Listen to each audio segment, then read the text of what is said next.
Hello everyone and welcome back to our channel. Today we're going to tell you a story about a girl named Lily and her amazing journey from a simple flower lover to a budding young scientist. Meet Lily.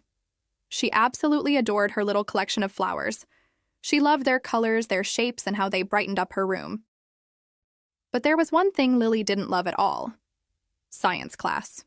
Whenever she opened her science textbook, her eyes would glaze over.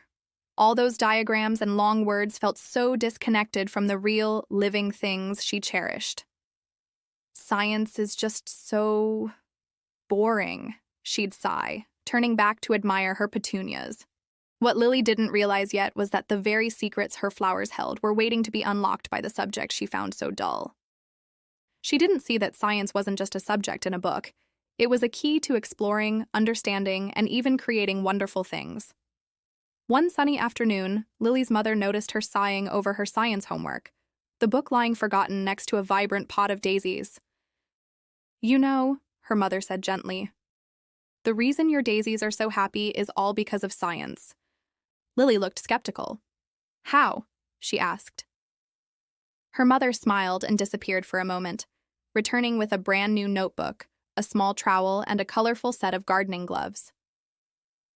"Why don't we start a little science garden of our own?" she suggested. "We can turn a patch of the backyard into your very own laboratory. You can pick the seeds, decide where to plant them, and we'll even measure how much sunlight each spot gets during the day. You can use this notebook to become a real garden detective, recording everything you see." The idea of getting her hands dirty and creating her own garden suddenly sounded much more exciting than reading a textbook. Lily's eyes lit up with a spark of curiosity. With her new tools and a heart full of excitement, Lily got to work.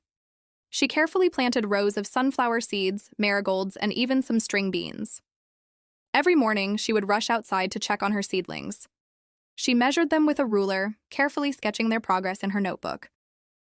She noted which plants received the most morning sun and which were shaded in the afternoon. She diligently watered them, sometimes giving a little extra to the ones that looked thirsty. It wasn't always easy. Some of her seedlings didn't sprout at all, while others grew tall and strong. Through this process of trial and error, Lily began to see patterns. The sunflowers that got sunlight all day long grew the fastest, stretching towards the sky. The beans in the shadier spot seemed a bit smaller. She realized that science wasn't just about memorizing facts. It was about asking questions and finding the answers for herself. It was a tool for discovery, a way to understand the world around her. She wasn't just gardening, she was experimenting, and she was loving every minute of it. By the end of the summer, the little patch of dirt had transformed. It was a riot of color and life. Towering sunflowers turned their faces to the sun, bright orange marigolds dotted the garden like jewels, and long, crisp string beans hung from their vines, ready to be picked. Lily stood beside her mom, looking at what she had created. She felt a huge sense of pride. This wasn't just a garden, it was her project, her experiment, her success. She had used observation, patience, and a little bit of science to help these tiny seeds grow into something beautiful and productive. Her mother put an arm around her. "See?" she said softly. "You're a natural scientist." Lily finally understood. Education and curiosity weren't boring at all. They were the most powerful tools she had to discover just how amazing the world truly is.